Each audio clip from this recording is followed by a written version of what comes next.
Hi everyone, in front of me I've got Blackview Tab 16 Pro, and let me share with you how to turn off running apps on this device. So all you have to do is to open the recents, and depending on what kind of navigation type you've got set, you can do it differently.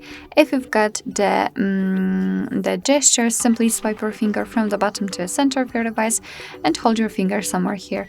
If you've got the 3 buttons navigation, simply tap on this button with the square icon, and here we've got all previously opened tabs.